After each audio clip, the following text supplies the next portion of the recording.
Hello, everyone, and welcome to this new episode of Movie Dudes. Not any episode of Movie Dudes. Not only is it our 10th episode, it's also technically our official Halloween episode because we are going to be talking about The Shining. Yes, we are. Hell yeah, which is one of my favorite films of all time, but also Alec's favorite film of all time, based on our top 10 list that we made on episode 0. Mm-hmm. And I still stand by that because watching The Shining again for this episode has only reinforced it for like the 5th time how much I love this movie. Yeah, honestly, same for me. It was my 2nd time watching it. Holy shit, that was a good film. So, all right, technically, I would be the one to go through the entire synopsis of the film. But since it's your favorite film, do you want to do that? We could do it together. You could start it, and I could fill in some holes or something. I don't know. I'm gonna start it. Go ahead. All right, so the film is about the Torrance family. Jack Torrance, his wife Wendy, and his son. What's his son's name? Danny. Danny. Basically, a family who is asked to be the caretakers of the Overlook Hotel. Is that what it's called? Yes. Yeah, which is a hotel kind of like in the middle of nowhere in Colorado. That's being closed for the winter because it's too expensive to take care of it during the winter. And so they do that, and while they do it, a lot of weird stuff happens. Mainly, the father Jack becomes slowly becoming mad and does a lot of weird stuff. He has hallucinations, that kind of stuff. Not to mention Danny, who even before they went to the hotel already had some weird stuff. He had an imaginary friend, which is what that's what the adults called it, but it's honestly much more than that. Which an imaginary friend that showed him stuff from the future or from the past or whatever, and just a bunch of weird shit happening until the end of the film, where Jack starts trying to kill his family with an axe, and I don't know if you want to keep going from there. I can fill in pretty much everything that happened because I literally I watched it this morning because I've been really busy and I hadn't had a chance to watch it until today. So Jack is at the beginning of the movie hired to become the caretaker of the Overlook Hotel during the winter months. And upon arriving with his family, they just kind of walk around. Danny starts seeing visions of past events at the hotel, and eventually they meet pretty much the only other main character in the movie, the hotel's head chef, Dick Halloran, played by Scatman Crothers, and he sits down with Danny once the parents are off doing whatever official stuff they had to do with the hotel's owner, and he tells Danny that what he has is not is more than just an imaginary friend. He has an ability that Dick's grandmother used to call shining, and that Danny and him can communicate on kind of a different level that doesn't require them physically being there. They can basically communicate with their minds together. And then, they settle in for the winter, and pretty much like you said, Phil, it just kind of goes along throughout the months, and we see Jack slowly lose himself, and kind of give into certain things about himself that he didn't want, or that he was probably just hiding because he's had a past of being abusive with his family. And obviously there's part of the hotel egging him on. Stuff we'll get into later.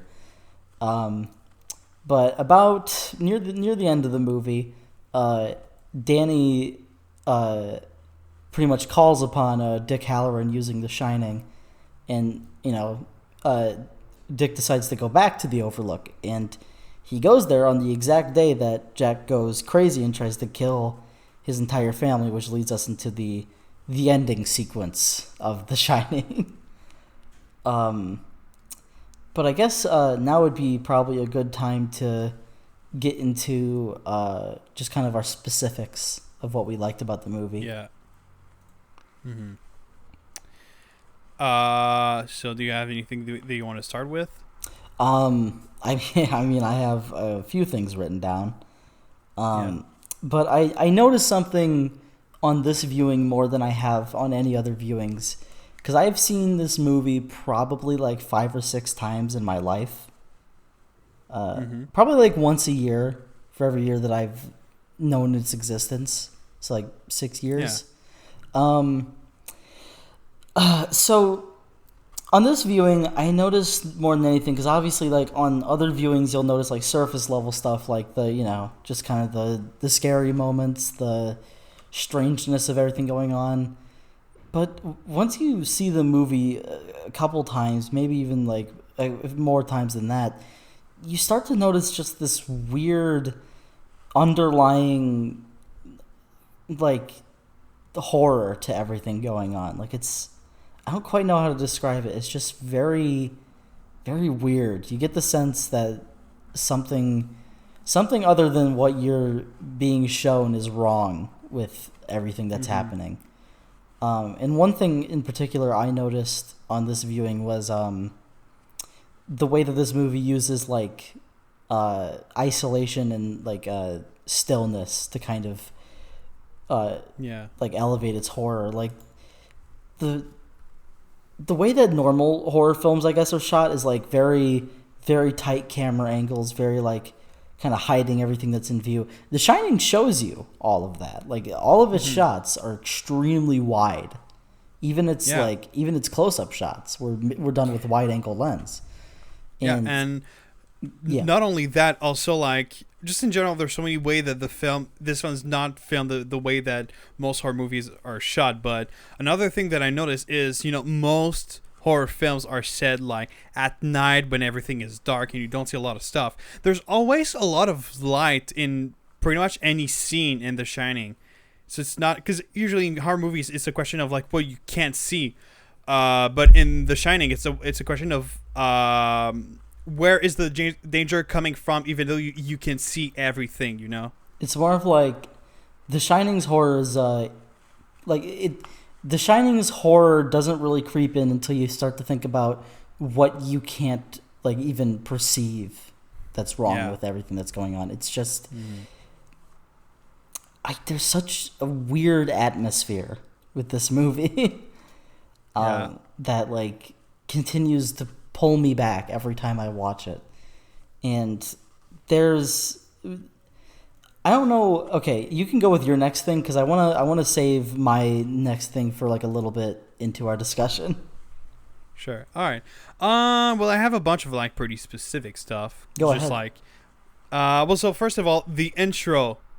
We've talked about a lot of intros in our previous episodes, but this is another example of a great intro. Just the many shots of Jack driving in this long and empty road in like the woods.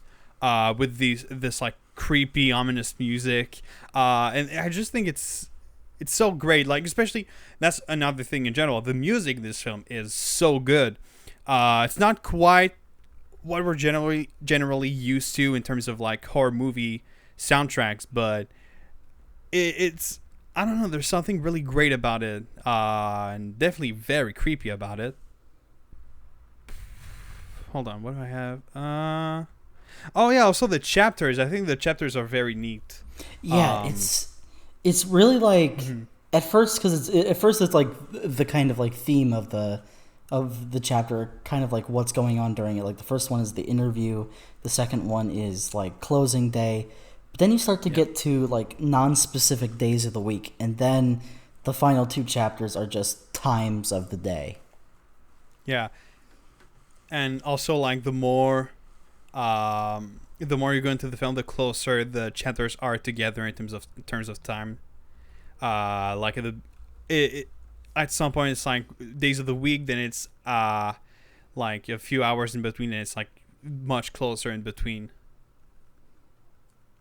Mm-hmm. Which is more like, the danger is coming.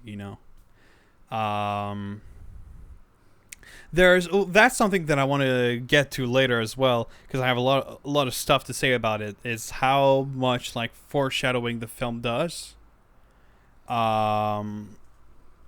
Which is like there's some obvious stuff, like for example, the music, which is the not very subtle, but it's worth mentioning. But also some like more well, I guess I can kind of like go into it, because I actually don't have as much stuff as I thought I did actually about that one. But one of my favorite things about foreshadowing is the transitions, Mm-hmm. which are like a fuck, how do you call that when it's like it fades in. That's Yeah. what I was looking for. And there's one in particular that I love. Is so the first scene is Jack, who can't find the any ideas to write his book, so he's just like throwing a ball at the wall and throwing it again and again, and it transitions to Wendy and Danny, who are walking to get into the labyrinth. And the way it's done, it almost looks like there's a giant Jack throwing a ball at Wendy and Danny, which is like, she's going down. And even in the same scene, obviously the first scene where you see the labyrinth, which is not the first scene, but the first scene where they go into the labyrinth, which is obviously going to be very important later on. But it's also like there's a really cool thing in this scene where you've got this shot of Jack looking at a miniature version of the labyrinth in the room, and then you've got what you think is going to be a shot of that miniature labyrinth. But the more it zooms in, the more you realize that no, it's a shot of the actual labyrinth, because you see Wendy and Danny walking in it. It's like, whoa! That's a surprise. It But, adds even yeah. more to just the uneasiness and almost supernatural feeling of the way that the movie tells its story. And you mentioned this. You mentioned this a little bit earlier with the music, and I wanted to talk about that too, because there isn't much, I guess, typical music in the movie, but the score is extremely like, you get this. I don't even know how I would describe it. It's more just kind of, it's not aggressive, but it's like foreboding in every scene where the music is prominent. Even with like scenes where two characters are talking and it's supposed to be uneasy, you'll get this song with this kind of like a very quiet set, like tone setting of like music in the background, but for some reason there'll just be like a heartbeat added into the score that just makes it just feel all the more strange. There's one specific thing, and I guess I'll bring this up now because it is my favorite thing currently about the movie. I don't know what it is, All right. but there's so much like horror in the way that the movie portrays the Overlook as, I guess, a ghost of its own, due to like the scene. It all starts where Jack walks into the gold ballroom, and it's full of people, and he runs into a butler who ends up being the guy who was the caretaker before Jack Torrance, who killed his family, and was the father of the two girls that are like the most iconic thing about The Shining. The "Come play with us, Danny." The way that the movie uses, I guess the ballroom music, the 30s aesthetic, and everything around that is just so weird that like I always feel uneasy during those scenes in such a incredible way that no other movie I've ever watched has been able to like recreate.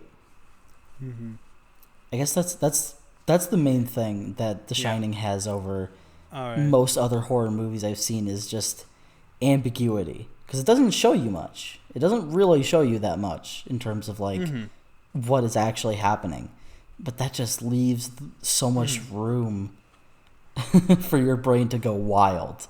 Yeah.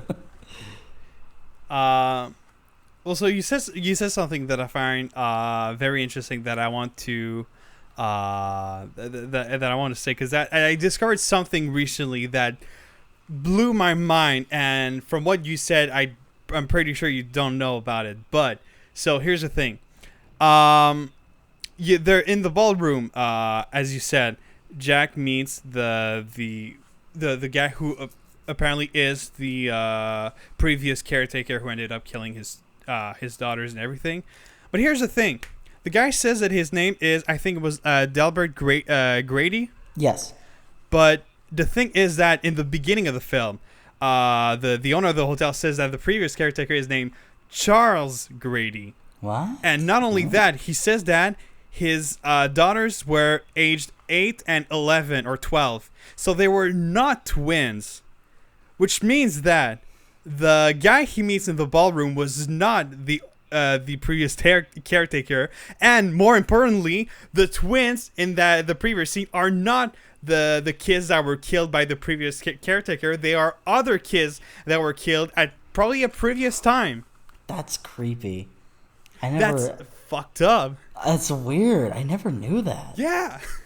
And it's like the kind of thing you think about it and you kind of like, how the fuck did I never notice that before? Like, it seems so obvious, but like, no, that's so fucked up. And it's like, that's fucking Stanley Kubrick. Like, you know, there's so many like little details you never notice. Because like I watched before we started the episode, I watched like this big video that showed like a bunch of those kinds of details about the film. And another one kind of similar is throughout the first 45 minutes of the film, I think there's a sound effect that is just like kind of like a voice whispering, like hush, something like that comes back, I think like 15 or 16 times in the film.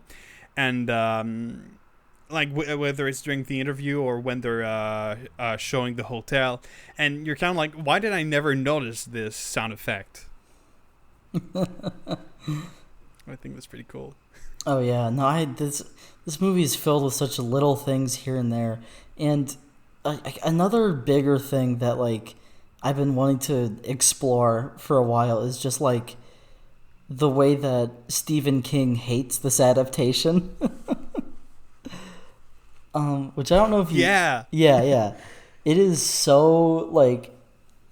I understand it. I understand why he does, because it's not... very different. It's very different. I've never read the book, but from what I know, it's, like, extremely different from Stephen King's original intentions. Yeah. But seeing clips of... in 1997... Stephen King made his own version of The Shining into a 3-part miniseries. And it is the most ridiculous thing I've ever seen. It's not scary at all. So... No. It's like... I gotta say it. Like, I usually like when stuff sticks to the source material. But if you're gonna make it better, this is the way to do it. Like, I want to read the original Shining, but I'm afraid that I'm not gonna like it. Yeah, well, so the main thing that I heard about the differences between the book and the movie is that the movie is much more focused on Jack, while the book is much more focused on Danny, and especially the whole thing about The Shining. Because when you think about it, in the movie, um the actual thing of The Shining, the like power, is not that important in the story. Not too much, no. At least not enough to be the title when you think about it. From what I know, that's the main difference. But yeah, I probably should read The Shining at some point. I probably will. Oh yeah, no, I intend to as well. Oh yeah, something also that I realized a bit before I watched the film was that I didn't know that, but there's two versions of the film. There's a like theatrical release, and there's a European version. Really? There's quite a bit. There's quite a big difference between them. There's a difference of like 20 minutes, I think. 20 minutes that were cut from the film. So like the theatrical release, the like official one, I guess, is 2 hours and 20 minutes, and the European version is only 2 hours. And I don't know how I did that, but the first time I watched the film, without knowing it, I ended up accidentally watching the European version. Really? So there were a few scenes that I hadn't seen because they were cut off. Because like now I watched it on my Shining Blu-ray, which has the American version. But for example, the scene at the beginning when there's a doctor that comes to check on Danny. That scene is not in the European version, which is stupid because like the first moment in the film where they mentioned that Jack punched not punched but was a bit abusive with Danny and dislocated his shoulder is not there. So the first time that you hear about it is in the first time that Jack is talking to Lloyd and is complaining about Wendy, which is probably at this point we probably should have heard about it before. Yeah, that's interesting. Was that the only thing? Was that the only prominent scene that was cut?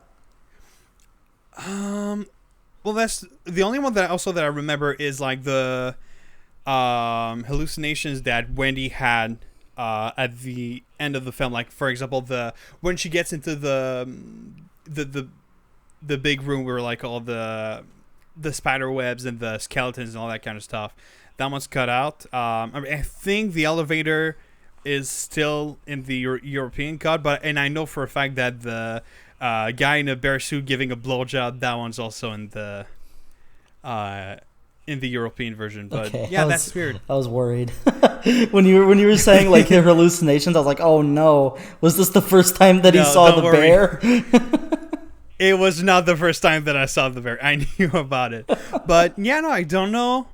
I should... Hold on. I'm just going to check real quick. Try to find why they did that. But you can go on with your... something else you'd like to talk about. I guess like the main final thing I wanted to talk about was how perfect I think the ending shot is.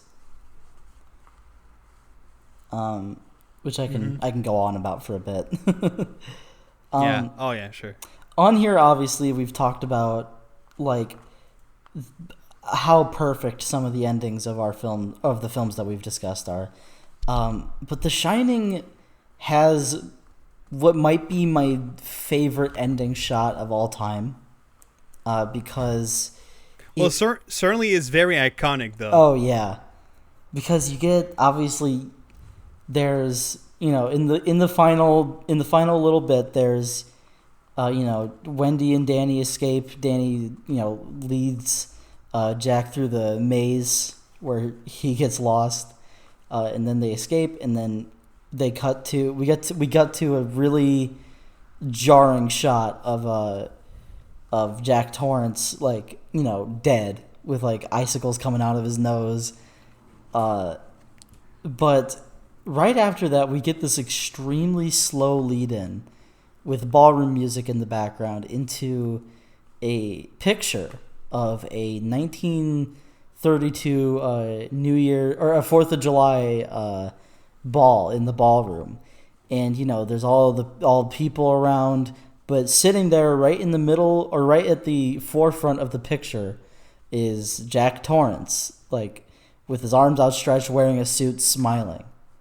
and it is the most baffling and like confusing thing in the entire movie because it makes no sense about like it makes just enough sense, I guess I'll say, like to the point where like it's not like dumb, because it's like I don't know what I keep saying this, I just don't know how to explain the way that the movie kind of subtly gets at me with those like scary moments. But that scene is so, or that just that shot of the picture with Jack in it with the music in the background, almost like it makes me think more on everything that just happened in the movie with like, you know, with Lloyd, with Grady, with just the entire ballroom, like the hotel has absorbed every horrible thing that's ever happened there, and it's become its own force of force of evil almost. It's so strange. Because the first time I saw the film, I already knew quite a lot of stuff about it, especially like the iconic stuff. Of course. Like for example, the shot with Jack frozen to death. Mm-hmm. But I had never heard about this particular scene, and when I saw 4th of July 1921 with Jack's face in the middle, that was one of the biggest "what the fuck" I'd ever heard watching a movie. But I was shocked. Like, and it's like, everything else in the film that's kind of weird. There is some. There are a few theories that are like that make sense. This is the only thing, like, this is not a random thing. There is a particular reason why this is in the film. There's, what is it? I have no clue. And it feels like that's it feels entirely purposeful, but it makes no sense. Yeah. It's like, whoa. Yeah, it's like, it's probably the biggest mystery of the film. Mm-hmm. That like even 40 years after the film's release, everyone's still not quite sure about its meaning. Yeah, I remember. Because when I had seen the movie, all I knew about was obviously like the "Here's Johnny" scene.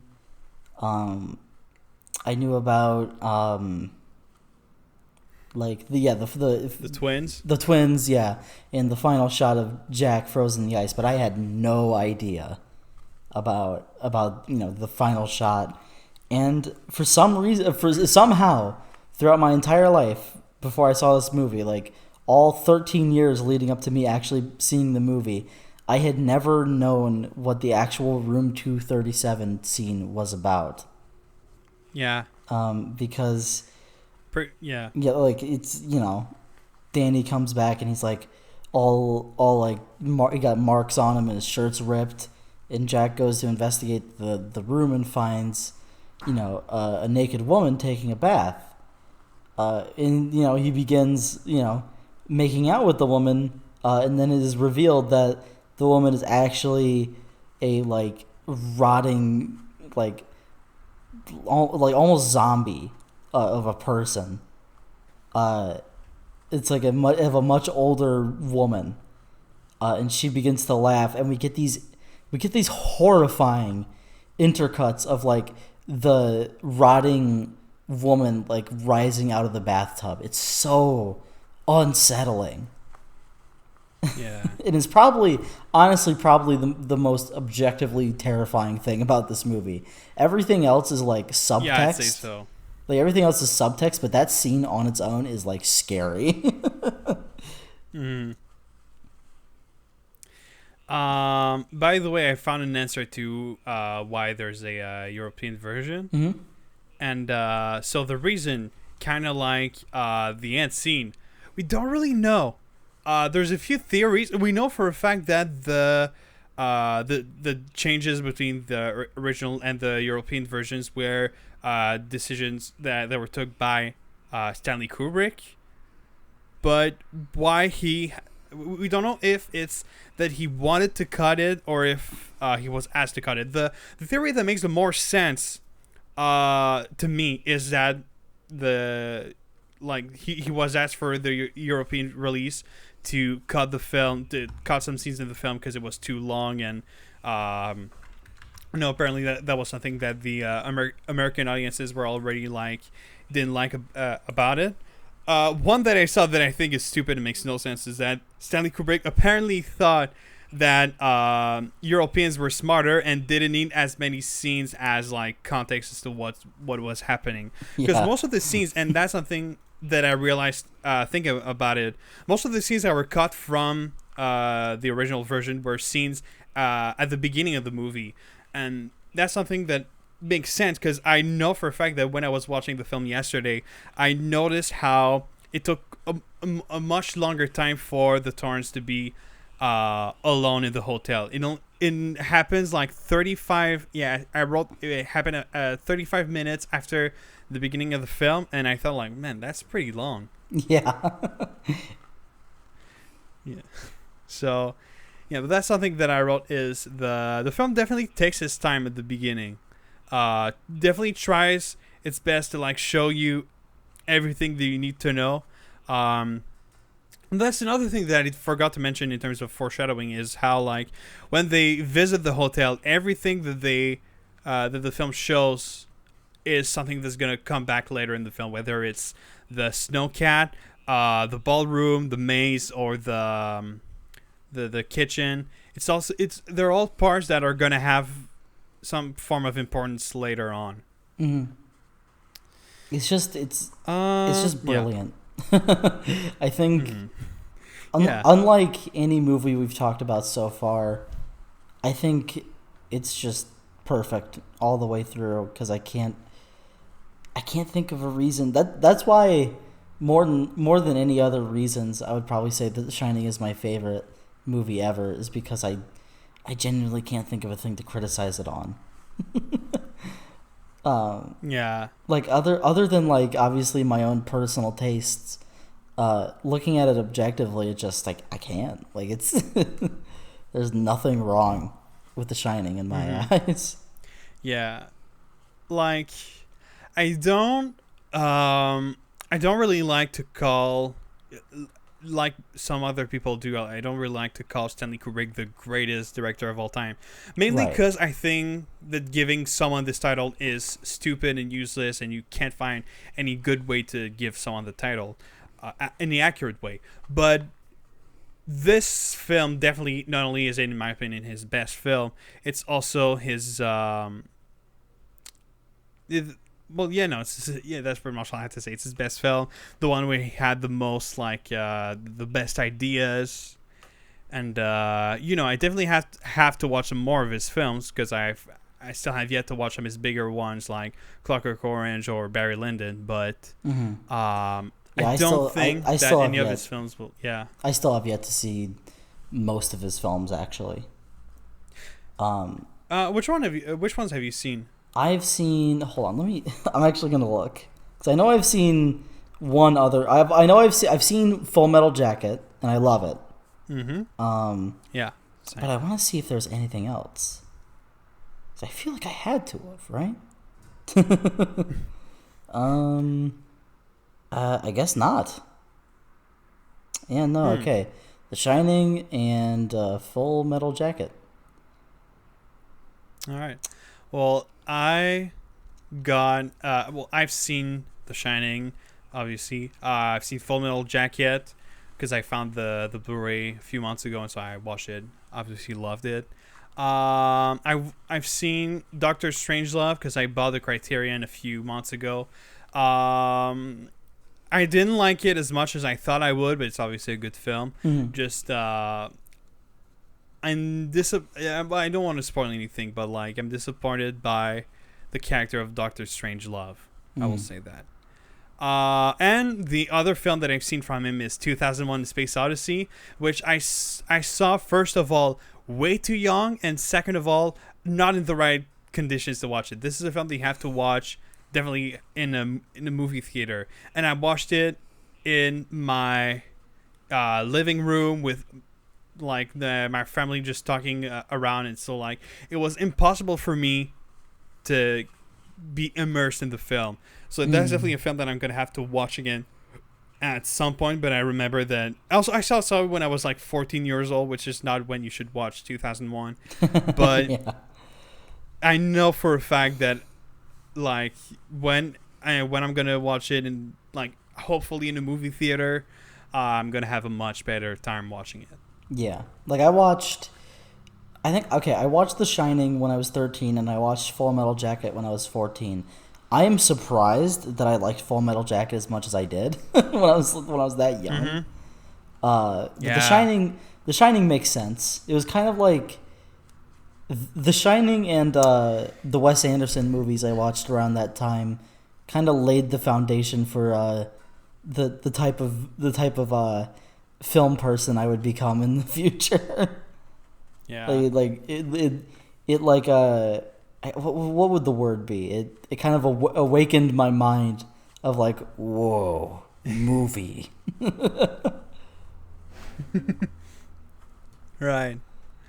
But what's interesting about Shining is I think if you show that to a bunch of random teenagers who like to watch horror movies, they're not gonna like it because they're gonna come out of it thinking, oh, it wasn't scary enough.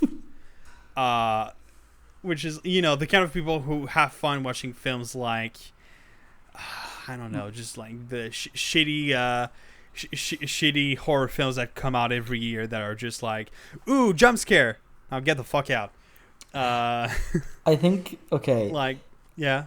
What I'm about to say is not knocking my girlfriend at all, because I think her opinion on The Shining is absolutely hilarious. Because we watched it together for the first time last year. And after the movie, I was like, so what'd you think? And she was like, it was good, I think. It's weird. And I was too weird for like you to be like completely into, and she's like, yes. Which, like, hearing that, there is no chance in hell that she would ever like House or like anything that. And I'm like, ooh, that's disappointing. Not entirely disappointing, as it is just kind of funny to me. Yeah. Oh, but I love that. Well, it's interesting how, like,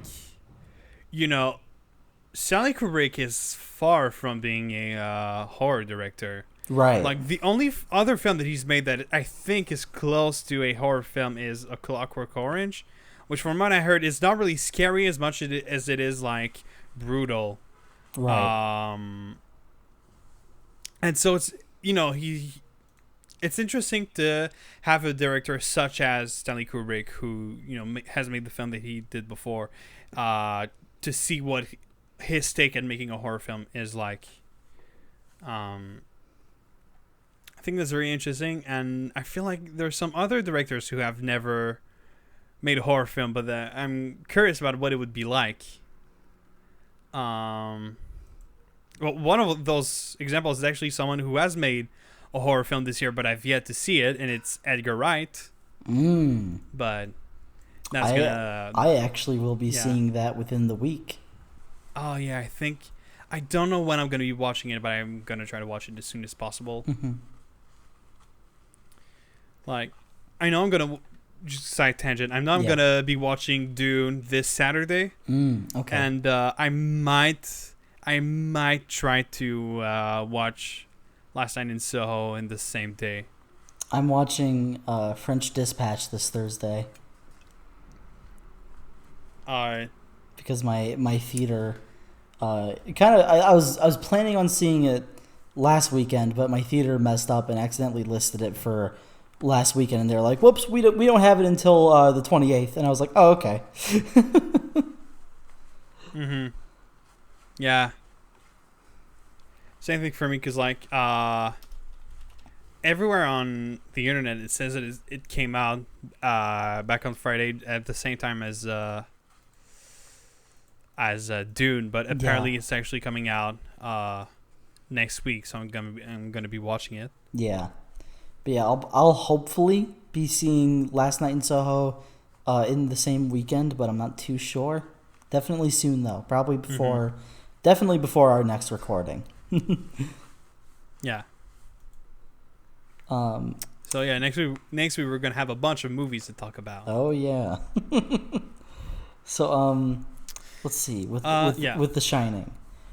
Yeah. I think I said mainly all I wanted to say. Do you have any other things written down? Sure I do. Hold on. That's mostly all I had to say. One of the last thing, well, that's a thing that I think is important to talk about whenever we're having a conversation about The Shining, is about the actors, and more specifically Shelley Duvall, and the way that she was treated by Stanley Kubrick. Yeah.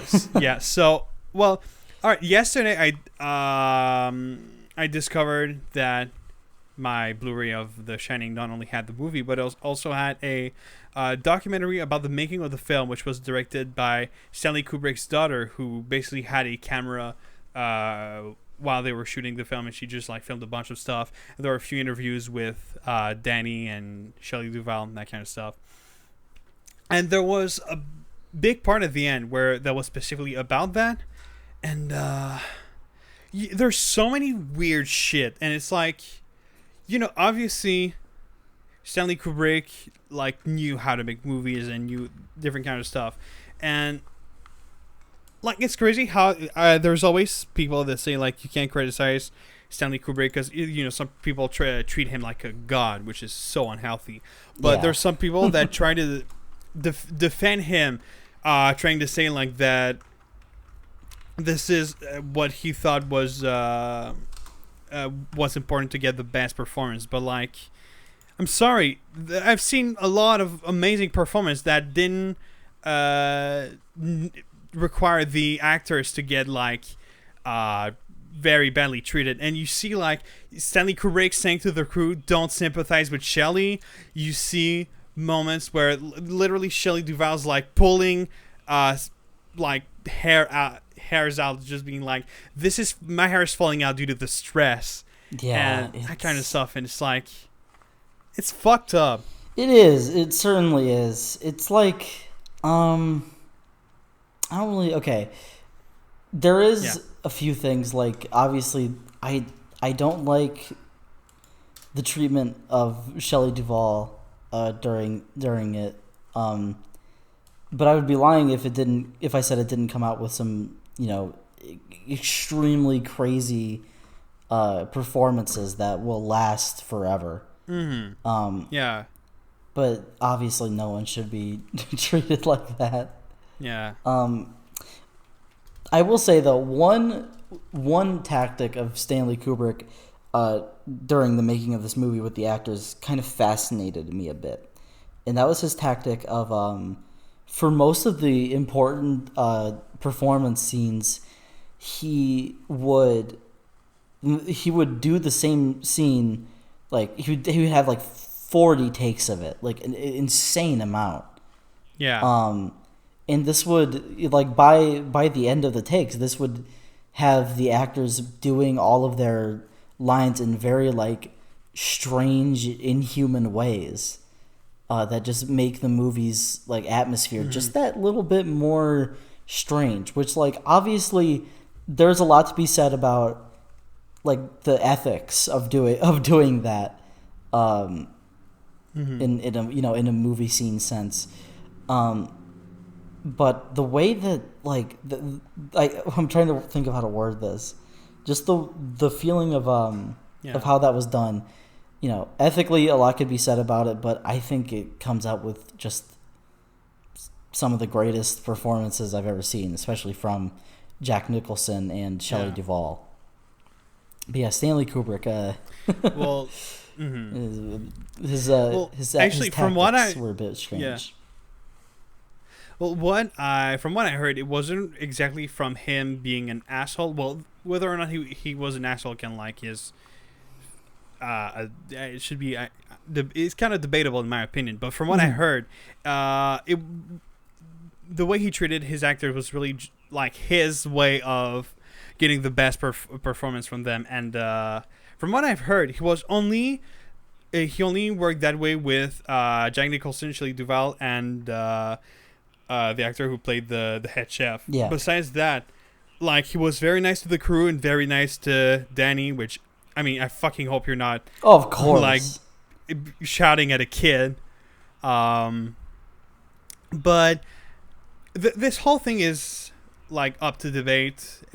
But in my opinion, I don't think that director should do that to get the best performance from his actors. But it is interesting how, like, you mentioned how many takes he would make, and I know that that's not just for this film. I know that it was for some of his other films that he did that. But the best example is the scene where the first scene where really, like, Jack is he's basically saying how, like, he's I don't remember what he says, but it's when, like, they're going out the stairs, and when he has, like, a knife, and she's the first one where really it's like she should be scared of Jack, Yeah. Are you talking about the one where are you talking about the one where she has the bat? Oh yeah, she does. Yeah, it's with the bat, and where she beats him in where he goes like, I'm not gonna in the head, and he falls down. Hurt you. I'm gonna chop you up or something. Yeah, and that scene, I looked it up. They shot 127 takes. Oh my god. Which from what I've heard, is the world record for the most takes in one scene. That does not. Which is not surprising. That does not surprise me. 127 takes. That's absurd. And when you look at it, like, when you watch the scene, Shelley Duvall is like, Wendy looks exhausted, mainly because Shelley Duvall probably was. Oh yeah. But yeah, that's. Is it okay? That's a pretty fucked up thing. Is it true, or is it just a rumor that Shelley Duvall was not made aware of the whole, like, chopping down the door thing? Because I remember it was some story back in like early internet days where it was like, oh yeah, Shelley Duvall didn't know about that thing at all, and so her screams are like actual in that take. There's, as I said, I watched the making of the film, and there's quite a few, at least I think the 10 minutes of the film, of the making of, are about this specific scene, and from what they show, it makes no sense. The way they handle it, it makes no sense that she wouldn't know about it. Of course. And another thing is, like, if that's actually what they did, I don't think that she would have had that kind of reaction. She, I don't know. Probably her actual reaction would have been like, "Oh shit, what the fuck?" Yeah. But I'm pretty sure that's just a rumor from early internet days. Oh yeah. I highly doubt that this is true. It always sounded wrong to me. Yeah. There's a lot of rumors like that, of like, oh, that they got a real reaction from that actor by doing this thing that they didn't plan. Like, another one that I heard is in the T-Rex scene from Jurassic Park, where the T-Rex is like he broke, like, the top window of one of the cars. Yeah. And with the kids in, and they said that, like, that wasn't supposed to happen, but it just made the performance so much more realistic. It's like, that's not true. I don't think so. I doubt that this is true. If that is true, I'm very impressed, but no, there's no way. Yeah. But just to end the thing with the way that Shelley Duvall was treated, the thing that I think is interesting is how at the end of the making of, it ends with an interview of Shelley Duvall, who that was like after they, I think it was like a few weeks or months after they were done shooting the film, and she talked about her experience, and she said how like she didn't like it at first, but she in retrospect she thinks it was a good idea because she ended up learning more in one film that she had learned from any film in her entire career. And there's some weird stuff to say about that, especially when you know like how I don't remember exactly what happened to Shelley Duvall, but I know she got a lot of like mental health issues.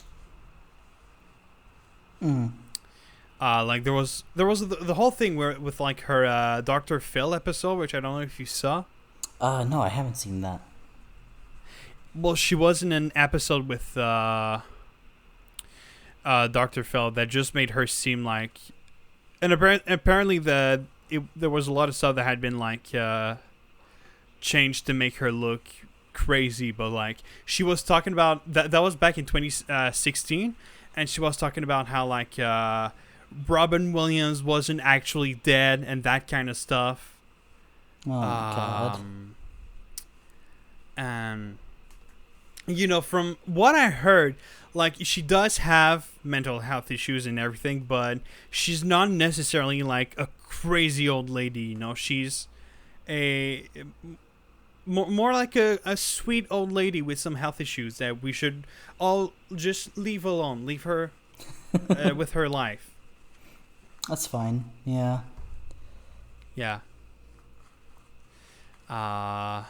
But yeah, let me see if there's anything else that I wanted to talk about. Yeah, I hope. Because I feel like I have something else. Yeah. I hope all the actors are doing good. Obviously Jack Nicholson's retired now. Which I didn't know about actually. Yeah, he's been. Like I learned that.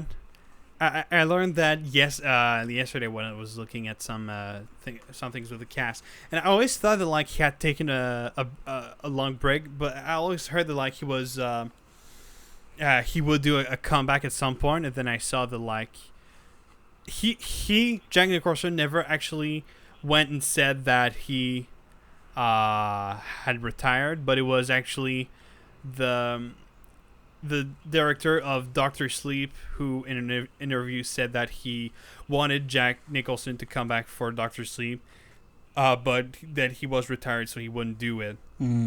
Which, I mean, let's be fair, the guy's 84 years old. Yeah, he deserves to be. He's getting up there. They're getting up there. It makes sense that they're not showing up too much anymore. He had a 50-year-long career with 3 Academy Awards, and just look at the amount of films that he's made. He doesn't need to make more movies. He's done enough. He's done his share. Yeah. Another thing that I thought was interesting is Danny Lloyd, who played Danny Torrance, is now a high school teacher. Really? That's awesome. Yeah. And it's like, imagine being in high school and your teacher's fucking Danny Torrance. How crazy is that? And another weird thing that just is going to show how old this film is. Next year, Danny Lloyd is going to be 50 years old. Oh, no way. That's crazy. That's crazy.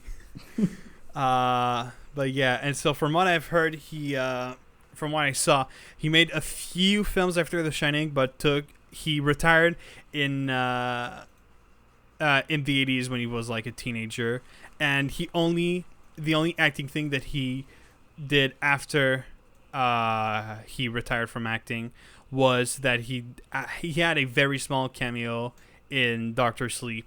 Yeah, I remember that.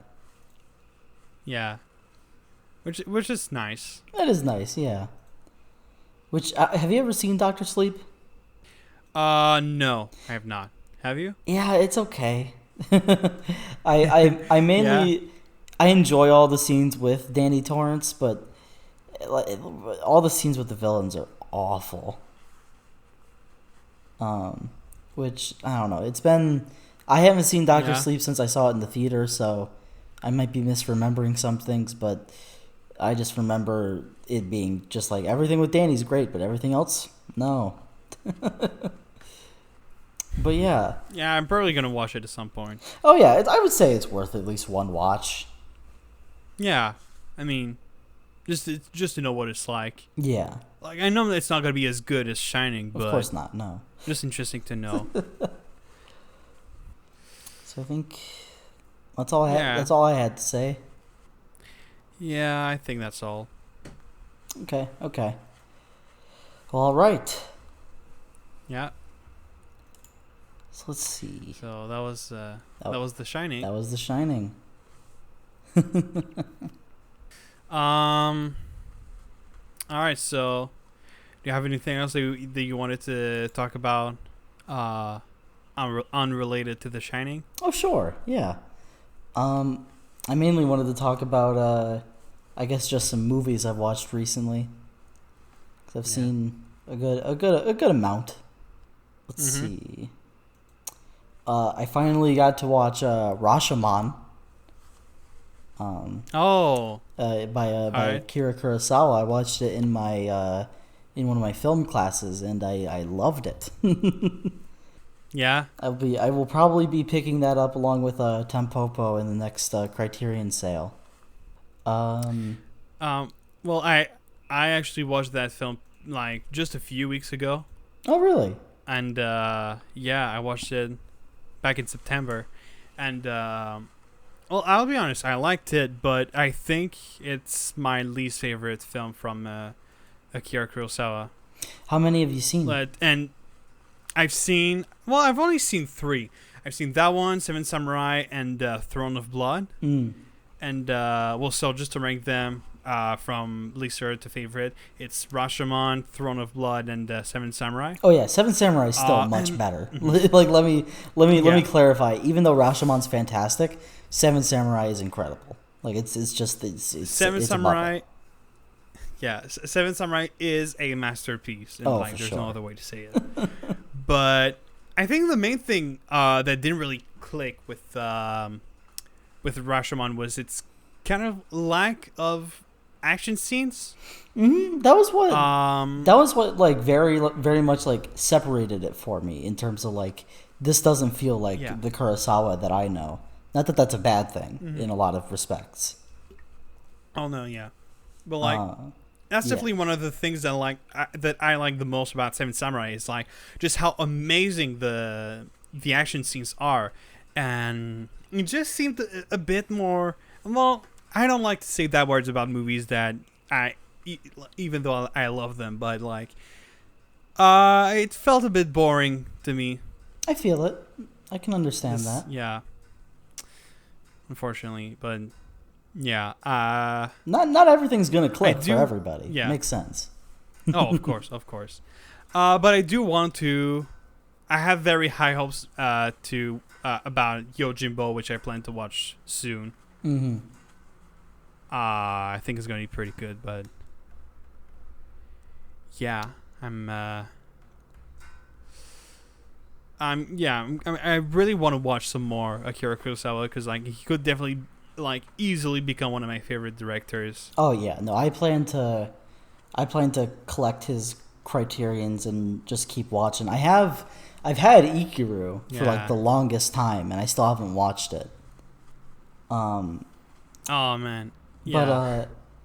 But in terms of movies I saw in the theater in the past week or so, I saw the new Ridley Scott movie, The Last Duel, featuring Matt Damon and Adam Driver, as well as the female actress I cannot remember. That makes me angry that I forgot her name. I have to ask. Is it as boring as it looks in the trailers? Her name's Jodie Comer. Okay. So, I'll be honest. I was fully expecting to be really bored during this movie. I was actually pleasantly surprised. Right. It was pretty entertaining. Okay. Yeah, it's a good time. Like I don't think it's amazing or anything. It's not like it's not a movie that like I'd watch like right now. Like I'm okay with waiting a few months until it comes out. It comes out on like streaming services and stuff to watch it again. But I enjoyed it. I did.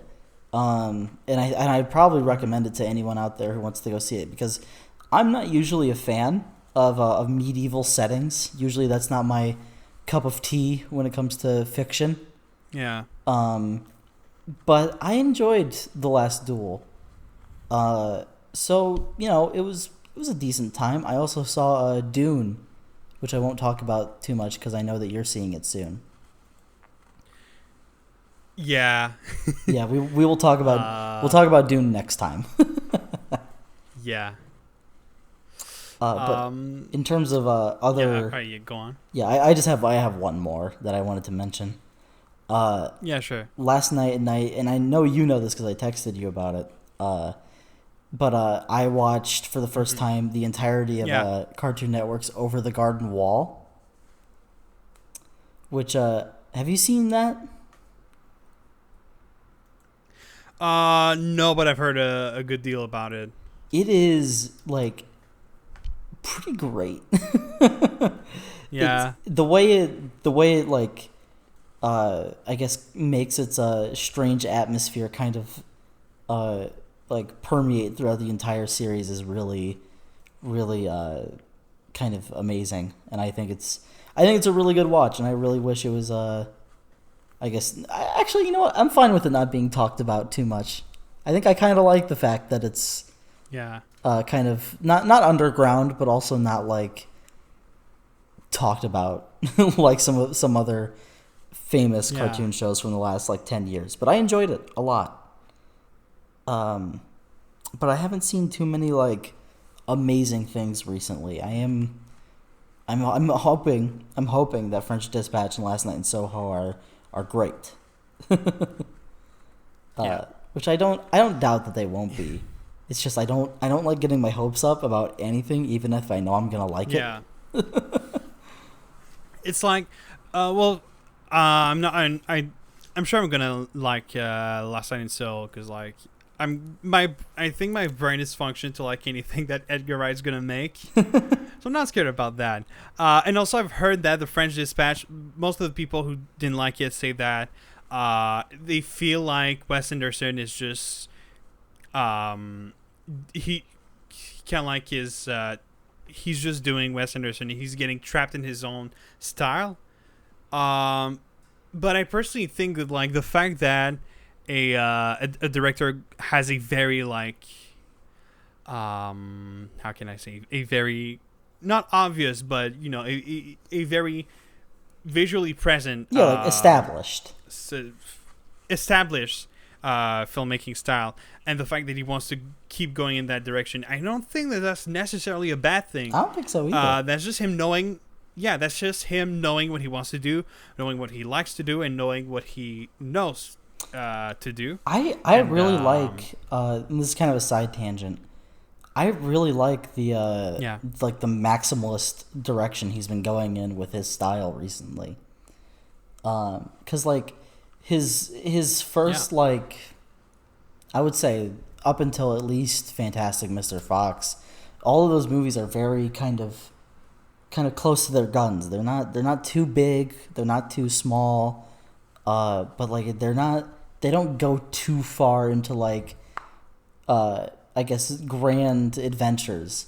But when you get to stuff like Fantastic Mr. Fox and especially Grand Budapest Hotel, you get these movies that go like everywhere with the style, with the locations, with the actors. It's kind of amazing, and I really can't wait, because it's been since Grand Budapest Hotel that we've had a live action Anderson movie, and I'm really excited to see how that goes. Yep.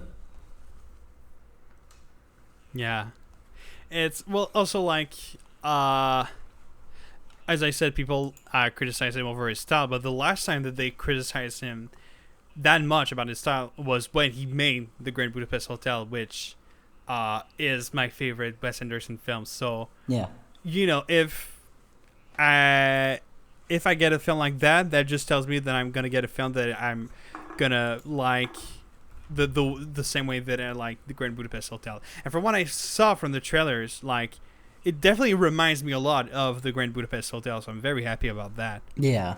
And there's also a lot of the main cast, well, just in general, a lot of the usual Wes Anderson cast that comes back, like Tilda Swinton, especially Bill Murray, that kind of stuff. Yeah. But there's also Timothy Chalamet, which I think from what I said, I think he did a pretty good job. Yeah, I'm excited to see Timothy. Yeah. In this one, Mm-hmm. because I liked him. I did like him in Dune. Yeah. It's a good month for him. It is. It's a very good month for him. A very good month. Yeah, two major films in the same month. Kind of similar to, and I wanted to come back related to The Last Duel. Kind of similar to Ridley Scott, who has another film coming out at the end of the year. Mm-hmm. It's House of Gucci. Yes, is that it? House of Gucci, which I am also very excited yeah. to see. Yeah, which is a film about it's a film about the creator of Gucci, the clothing brand, with Adam Driver and Lady Gaga. Mm-hmm.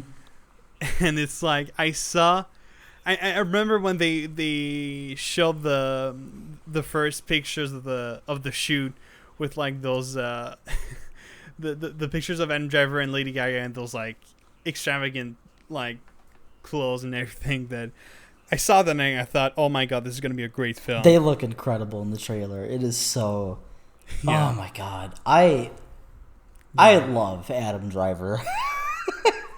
I don't know how else to say it, but I think Adam Driver might be my favorite actor right now. I think he's just my favorite person. like there's this account on YouTube that, like, because a lot of times at night I'm gonna get lost in like the YouTube Shorts section. Yeah, I do like the it's same. quick videos to watch. And there's this channel that does a lot of shorts about just funny clips from Adam Driver. And it's like, oh my god, this guy is first of all so funny, and there's a few clips from him in like movies that are so funny, like one that was a film that he made with Daniel Radcliffe, one of the first films that he made after Harry Potter, where I don't know the context to it, but he was just like, he just said, I just had sex and now I'm eating nachos, the greatest day of my life. I just had sex and I'm about to eat nachos. Best day of my life. Yeah. Yeah. Oh my god. My friends and I quote that all the time because I love it.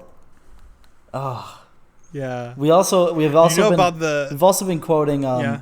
So I haven't seen it, but Adam Driver's in Inside Llewellyn Davis.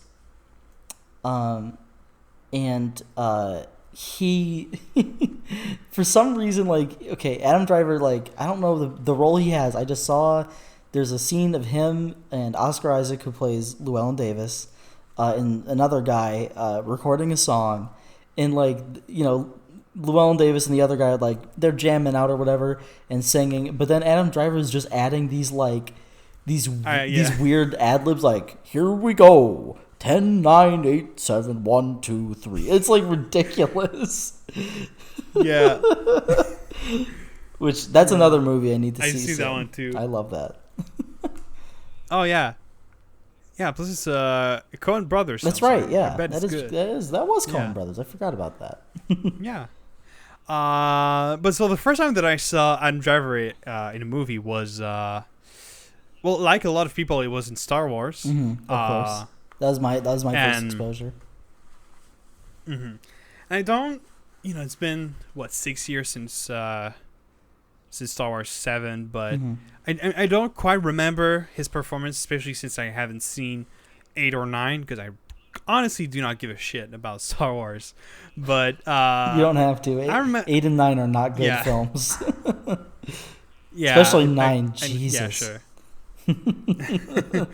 But I don't remember a lot from his performance. But last year or 2, I don't remember exactly when it came out. I watched Marriage Story 2 years ago. 2 years ago, which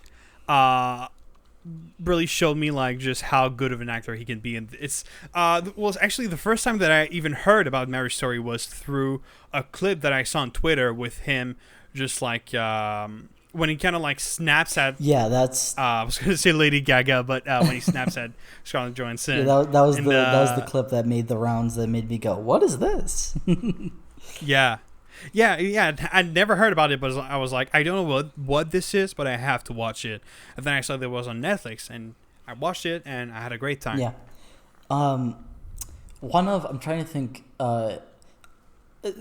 especially relating to Star Wars episodes 8 and 9, he is like a shining light in those movies. Whenever he shows up, it's like, oh, thank God you're here. Oh, that's good to hear. It's like, thank God you're here. Yeah. No, Adam Driver. He's a good actor. He continues, even in those movies, which are not good at all, he continues to have really good moments. Well, I feel like he's the kind of actor that, like, even if he knows that he's not in a good movie, he's going to try his best to make the best performance. Yeah. Kind of like, I feel like the best example of that is Nicolas Cage. Mm-hmm. Which is like, he could play in the worst film in history, but he's going to try his best to make the best performance. Oh, for sure. Yeah. Fucking love Nicolas Cage. But it's also interesting how, like, Adam Driver used to be in the U.S. Navy. That's right. I forgot about that. Yeah, and he did like a TEDx about it. That's awesome. Yeah. Apparently, this is really funny. One of my friends, I don't know if this was his story or his friend's story, but all I remember is that like someone I know was looking at comics in a comic shop, and just Adam Driver walked in. It just like looked at comics and then just left. What? Yeah. He was in the area for some movie that they were shooting, and like he just showed up. Showed up and looked through comics and left, and he was like, "Is that Adam Driver?"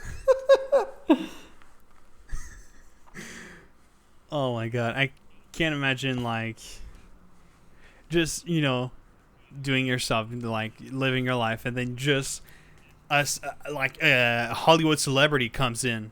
Yeah, I don't know. The only times I've ever met famous people was like at conventions, like where you're supposed to meet famous people, like exactly, where you walk up and get autographs or whatever. Yeah, but like other than that, it's like I've never even had like an encounter, I don't think. Yeah. The only famous people that I've met are either YouTubers, or people like voice actors, or the kind of people that go at conventions, and Quebec celebrities, which are like celebrities here, but if you leave the province of Quebec, no one knows about them. Like especially stand-up comedians, because like Quebec actually has a really good some really good stand-up comedians, but besides that, kind of like not that much stuff. Yeah. I would say the only two like celebrities I've met are voice actors. I met the voice actor for Dutch in Red Dead 2, and Red Dead 1. Benjamin Byron Davis, very, very nice man. He's very big, very tall. I think I know him. Hold on. He's also a very nice man. Like very, very sweet. A lot of them are. Yeah, he a lot of them are. I walked up and he was like, "What's your name, son?" And I went, "Alec," and he went, "Like the great Alec Guinness." I was like, "Yeah, man." Oh, that's fucking funny. I think the most famous people I met are, well, if we think of YouTubers, I met like the Anime Man. You met the Anime Man? That's probably the most famous I met. Yeah, he went to a con back in 2016 here in Montreal. Oh, that's awesome. Yeah. Also, Aki Dearest, really? Which is his girlfriend. They were both together. And there's also another AniTuber named Misty Cronexia, who's from here, and like he lives not too far from Montreal. So like, there's this convention called Otakuthon that is every year, Mhm. and he kind of like, oh, he's always there because it's so close to his place. Like, why not be here? I've also met Dan Salvato, who is the creator Really? of Doki Doki Literature Club. That's awesome. And it's pretty funny because like I met him, I took a picture with him, and anytime I show this picture with him, they always say how like it looks like he's the one meeting me, because I not to like be mean, but like Dan Salvato is a pretty small man. Yeah, it's kind of yeah, I get it.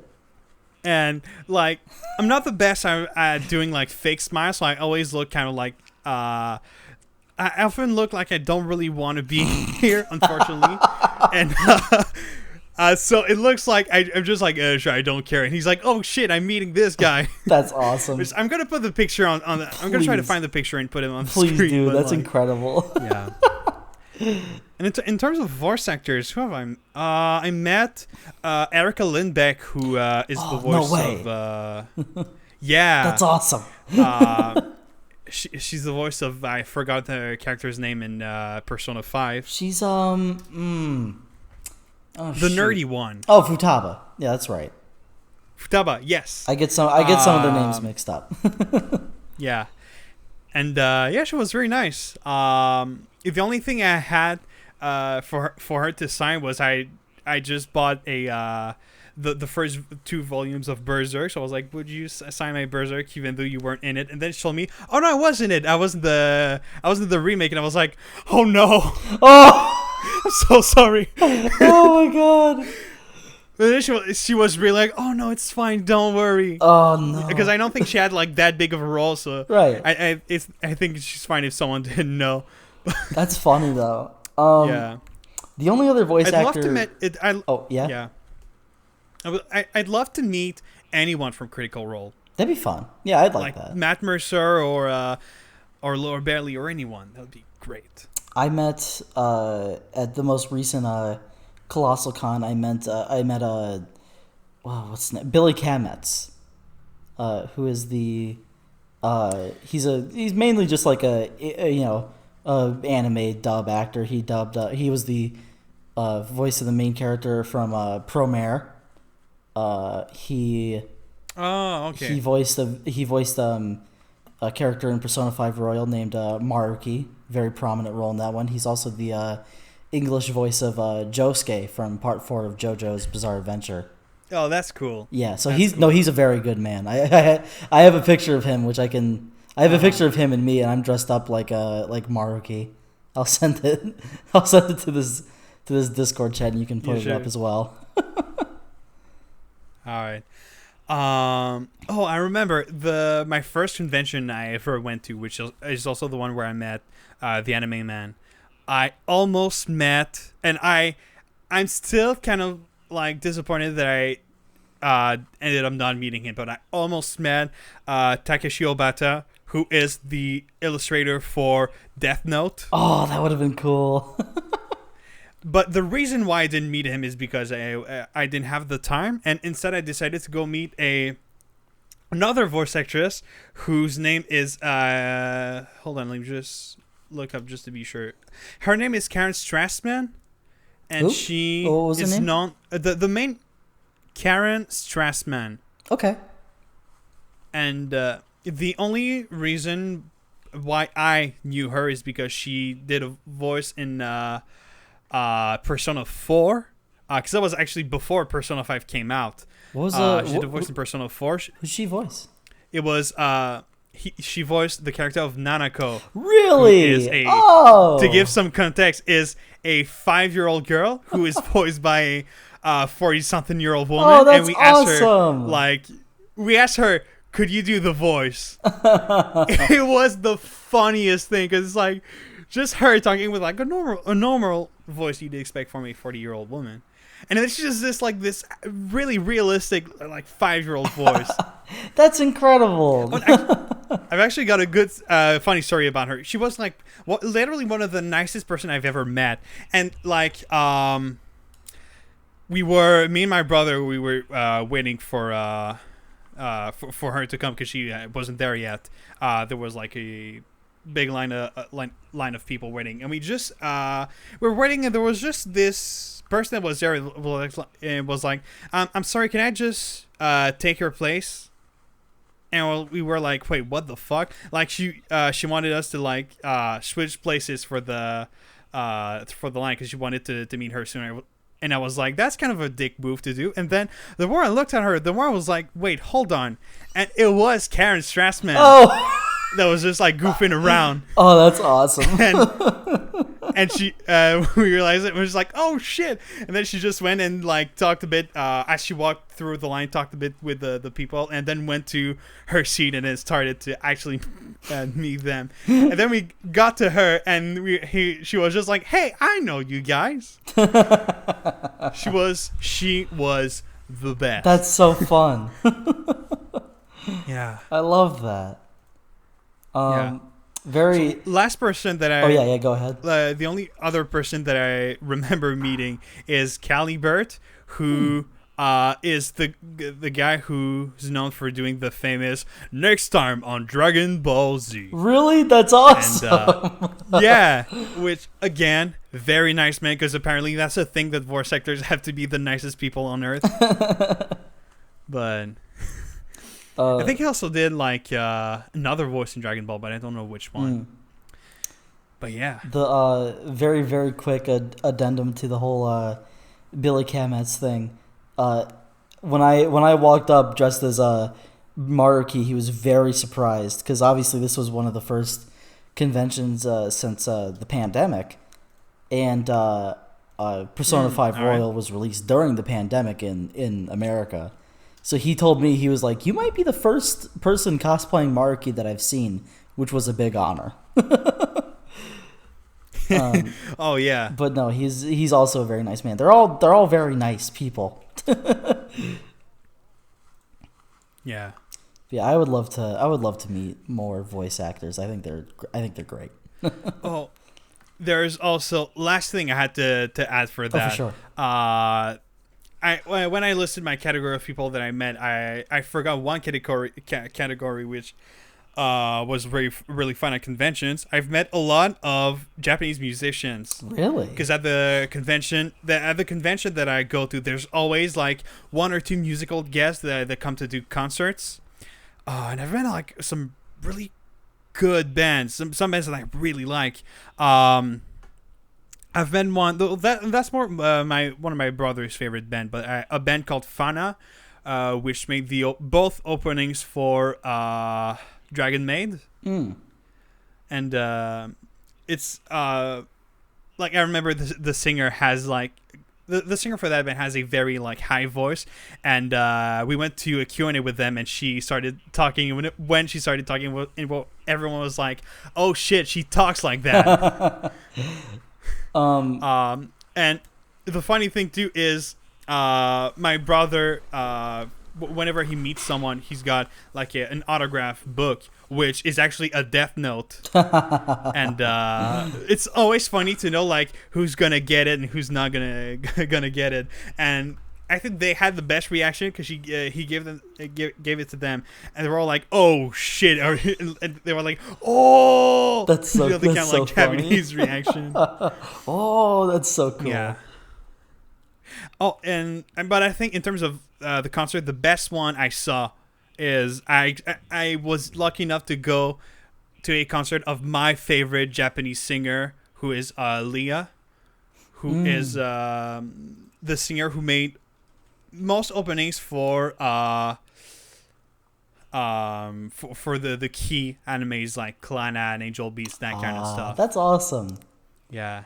Yeah, and she did like My Soul Your Beats, which is so good. But yeah, there was you just awakened another memory of I guess a Japanese band that I've kind of met.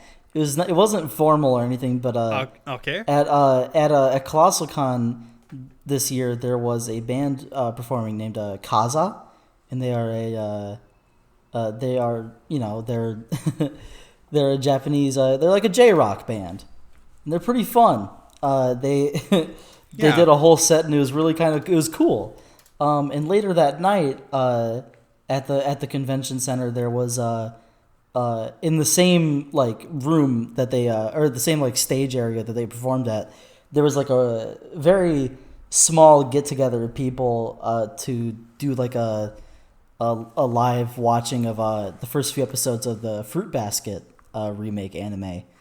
And I was just kind of I was hanging out around the convention center. I'm like, oh, I'll go to this. I'll just hang out.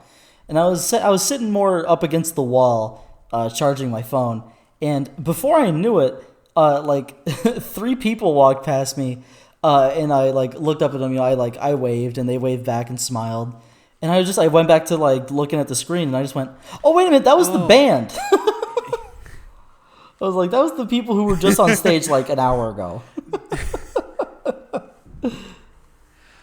I feel like I don't. That's the weird thing where I don't remember if it was a memory that I had or if it was a memory that I heard from someone. But I have a memory of being at that con and having like, oh yeah, I remember it was again my first con where the band that year was Back On, which is the band that made the at least the song that I know the most from them is the 16th opening of Fairy Tale, which is called Strike Back. Very good opening. Mm-hmm. And after the concert was done, we were kind of like a bunch of people hanging out, just being like, all right, so what do we do next? And we were waiting for some people in the bathroom. And when we were waiting, the singer for Back On just went like right next to us because he went to the bathroom, and we were kind of like, oh shit, that's the singer from Back On. That's awesome. Yeah, conventions, man, they're so fun. No, conventions are great. I'm gonna make going to Colossal Con a yearly thing, because that's like it's semi close to where I live, and like I can visit like family who's in the area. It's just it's convenient. But I want to go to. I haven't gone since 2019, but I want to go to Detroit's Comic-Con again, Detroit, Michigan. Yeah. Because that was decently fun last time I went. But yeah, I want to go to more. I want to go to more cons, but I never know where to go. Yeah, like, I mean, Otaku-thon was a yearly thing for me, but since the pandemic, the 2020 and the 2021 conventions were like both online, and because like I don't think that there were any like conventions since the pandemic, unlike in the US. Yeah, I was very surprised that they were holding Colossal Con, and it was mostly unmasked. The only that's that's weird. It was a bit weird. Everything seemed fine though. From what I know, nobody got sick. The only place where I had to wear a mask was when I met Billy Kametz. Which makes sense. Fair enough. It was like a very, because like most of Colossal Con was pretty open. Like there wasn't a whole lot of cramped spaces. But the room where we met Billy was very cramped. Right. So I understand that. Yeah, I remember walking in with my mask and I was just like, oh, that's what's going on. Oh, okay. Well, yeah, that's definitely. I want to go to more cons because Otaku-thon is the only con that I've ever been to, and like it's a really, really good convention. But I'd like to see more stuff. But unfortunately, here in Quebec, like that's pretty much the biggest. There's also the Montreal Comic-Con, but like I feel like Comic-Con is not as much my thing. It's very like it's a very big convention. And I feel like it would be too crowded for me. Yeah, it's not totally my thing either. Yeah. I go usually like because like I have friends who are into it. But they have stuff that I'm usually interested. Like they'll have anime stuff laying around, and I'm like, oh, I'll go check this out. Yeah. But and also the thing that I don't like is how like Comic-Con, unlike Otaku-thon, it makes and a lot of anime convention, it makes you pay to meet people. Which I think is kind of stupid. It is stupid. I will say it's like I get it kinda for like some of the stuff. Like I don't get it to like pay to meet people. That doesn't make any sense. Paying for autographs though, that makes sense.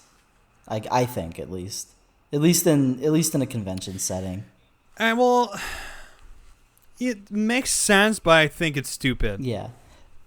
That's what I'm gonna say. It is very weird where like it'll be like pay like $10, you'll get like a little picture that you can pick up, and you can get them to sign it for you, and then like later that day I'll be walking around the convention, and like at ColossalCon, Billy Camus just like walked right by me. It was hilarious. So I was just like, hey, wait a minute. Yeah. But yeah, that stuff's funny. I've never been to Comic-Con, but every year there's I look at the guest list, and there's always a few guests, and they're like, oh, I'd like to meet them. And there's always at least like one big guest. Like I remember a few years ago it was Mark Hamill. Yeah. And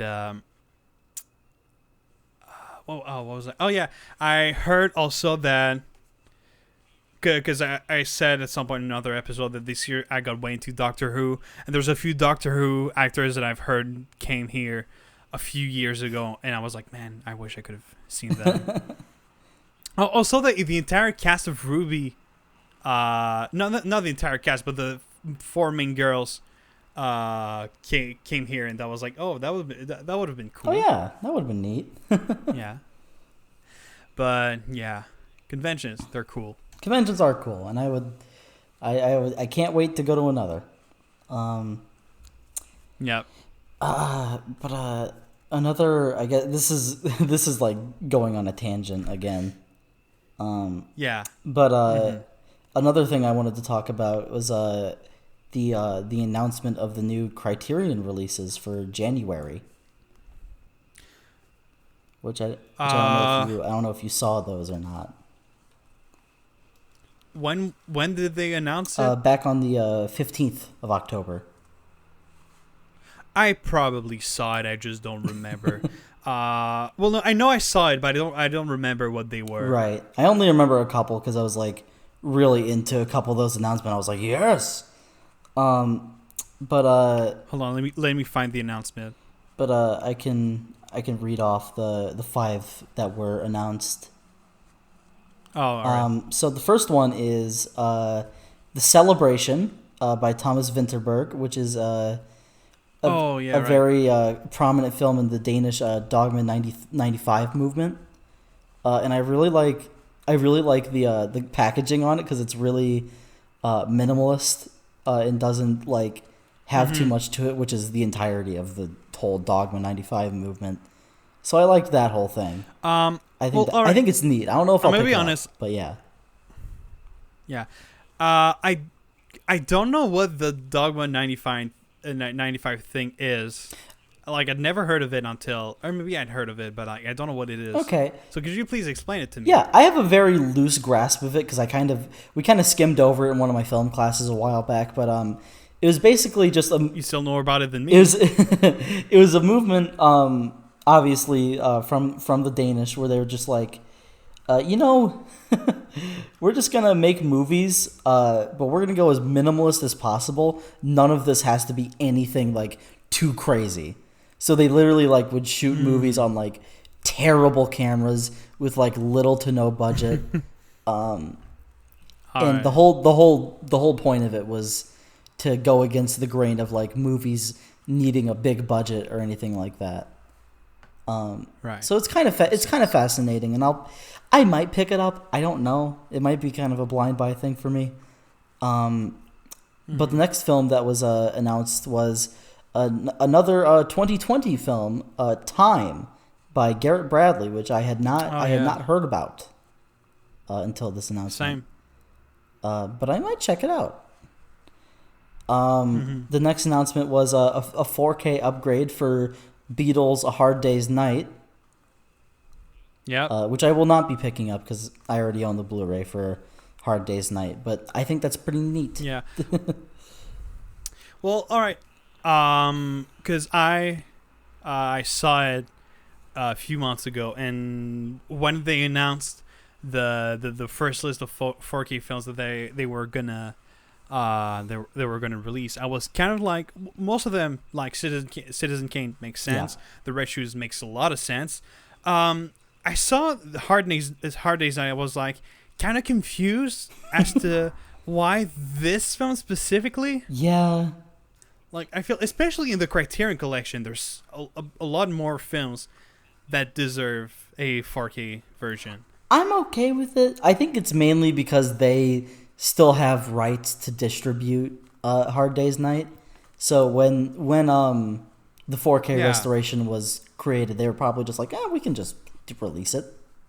I'm assuming that's going to happen a lot for some of the other films in their collection. Makes sense. But the next film that was announced was actually another 2020 movie, another one that I'm actually very interested in watching. And I've been interested in it for a while. Dick Johnson is Dead by Kirsten Johnson, which is a documentary where she tries to kind of get over, or she tries to process her father's like pretty upcoming death just by cinematically killing her father in many different ways. So I'm very interested to watch that. It's another Netflix original, so it's another Netflix film being added to the collection. But I'm interested in watching it, and I will probably pick up the Criterion release of it when it releases. I didn't know about this film until it was announced. It seems very interesting. It seems just fun. Looking at the looking at some of the visual, it seems fun. Yeah, I'm really interested in it. And the final film of the January releases is The Piano by I believe by Jane Campion. I think that's how you say it. Campion. From what year is that? 1993. I'll be honest, I'm not exactly interested in this one. Oh yeah. I mean, I'll probably watch it. I don't know if I'll buy it from Criterion. I'll probably just end up watching it on whatever streaming service it's available on. But interestingly enough, this will also be released with a 4K version. Unlike most of the other films that were announced this time around. Right. But yeah, that was the Criterion's announcement for January releases.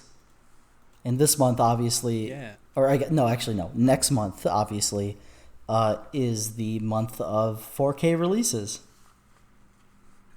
It's also the month of the There's a month of the big November sale.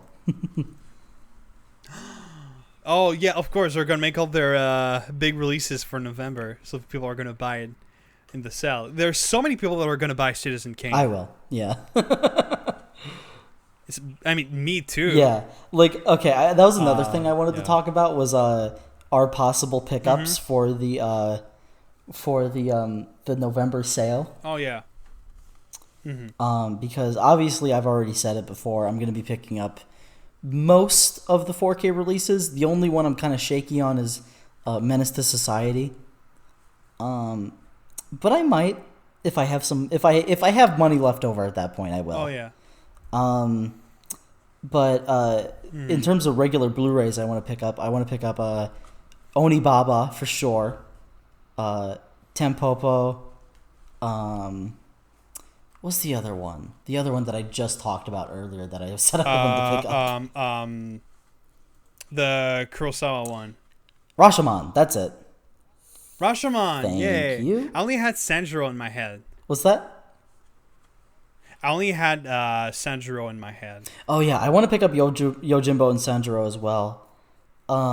Me too. But I also want to pick up, this is going to be a completely blind buy on my end, I want to pick up a movie called Throwdown. Because it looks interesting. Throwdown. And I'm debating on whether or not I want to get Salo. Okay. I might bite the bullet and get it. Sure. So I'll let you know. I don't want to. I personally really don't want to blind buy this film.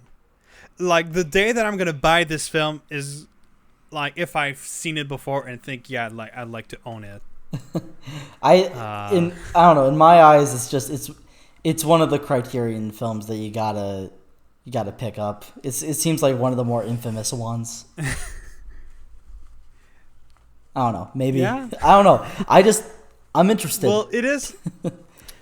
It is worth mentioning because it's the only film in the entire Criterion Collection, in the entire like over 1,000 films that has a sticker of like content warning. It's also the only Criterion film, to my knowledge, that is still being actively banned places.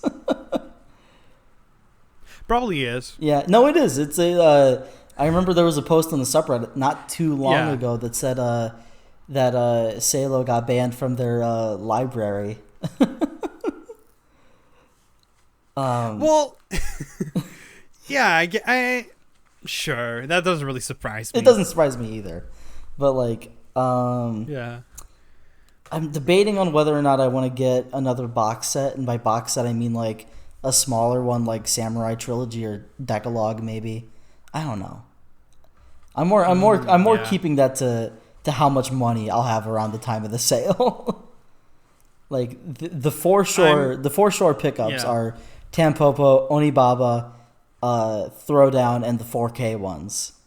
Rashomon and Salo are kind of a secondary.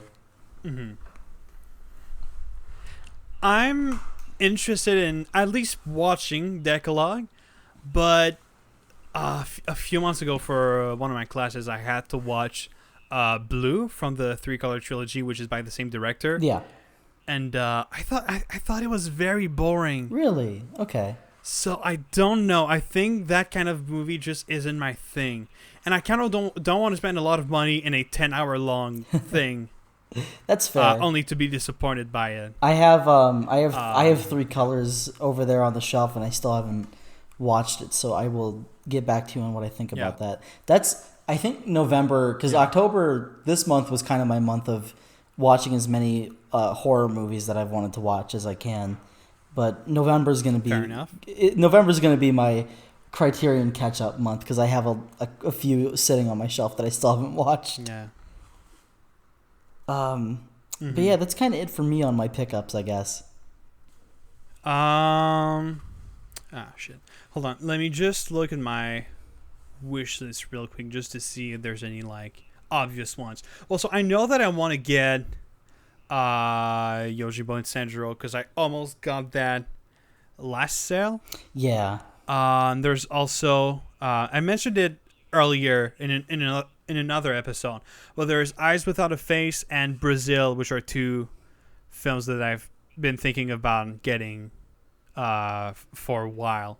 There's also Good Morning by Yasujiro Ozu, which I saw recently and thought it's a very nice film.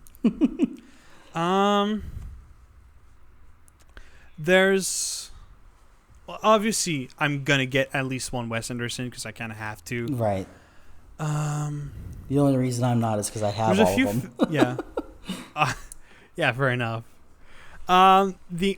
There's a few like, for example, Stalker or 8.5, which I think are like films that I have to watch at some point in my life. Yeah. So I might get them just so I can. If I could recommend one to you, I would recommend picking up Solaris by Tarkovsky. I knew you were going to say that. Did you? Yeah, because we were talking about Tarkovsky, and I remember you telling me that you saw it like this summer, I think. Yeah, Solaris is only a movie that like grows on me the more I think about it. Like it is so it's just brilliant. That's like the only like everything about it makes me think like, you know what? Yeah, that's kind of amazing.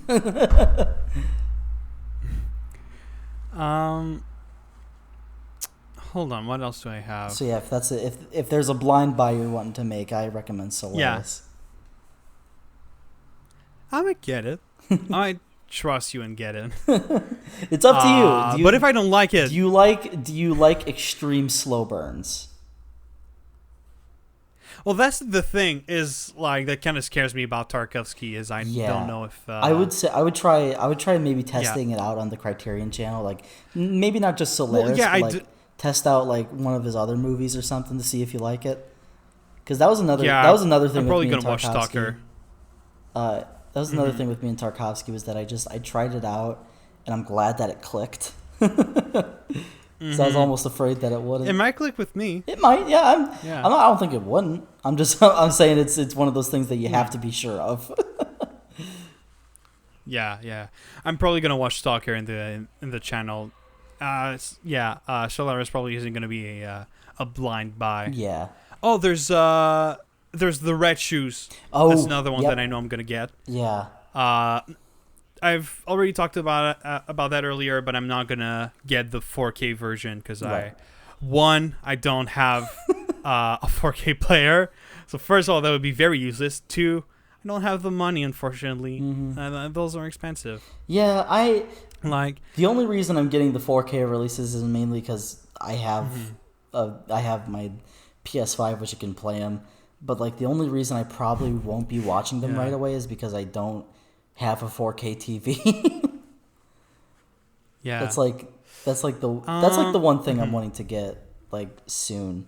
Like the one big thing I mean. Like I don't even want to replace my computer monitors. I just want to get a 4K TV. yeah. But yeah, I don't have much money, so that's hard. I definitely won't have much money after the sale. That's for sure. And then just to finish what I was talking about for my wish list, I am probably gonna get an Eclipse, either the first films of Kurosawa, not that one, Late Ozu, or Agnes Varda in California. I think. And those are the three ones that interest me. You saying that makes me remember that I should probably pick up post-war Kurosawa because I already have the first films, and it'd be neat to complete my little Kurosawa Eclipse collection. Yeah, sure. And I'm gonna get I know I'm gonna get a blind buy. I'm just not sure which one. I might get Do the Right Thing. Oh, have you never seen Do the Right Thing? Because I have not. Ooh, I haven't seen it. That's a good blind buy. Yeah, I might get. I think if I'm gonna get a blind buy, I'm either gonna get that one or Blue Velvet. Oh, Blue Velvet's really good too. They're all good choices. Yeah, I think those are the two blind buys that I'm the most interested about. But you know the sale is next month, so we'll see. Oh yeah. Also, I had while we were talking about the new releases, I had an idea for a conversation that I think would be interesting. Do you have any films, any wish lists for the Criterion Collection that films that aren't in the collection but you want them to be added? Ooh, I remember I was thinking about this a while back. Obviously, and I think this is like the 5th episode we've talked about this. The Satoshi Kon Satoshi Kon set would be incredible. We have talked so much about Satoshi Kon. It's just like I'm trying to think. I remember that's definitely something that I didn't expect. I wrote it down somewhere, but I don't remember where.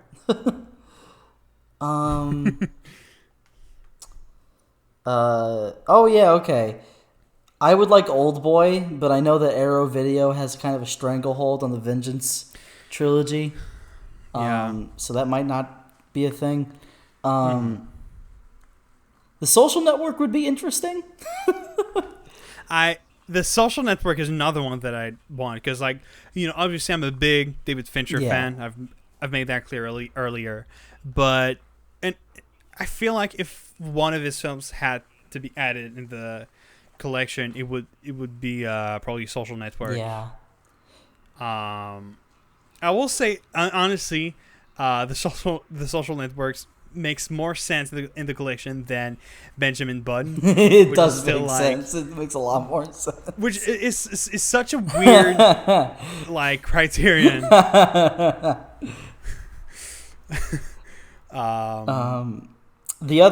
The only other one that I guess keeps running through my mind is I think it'd be neat to have a La La Land release. Maybe.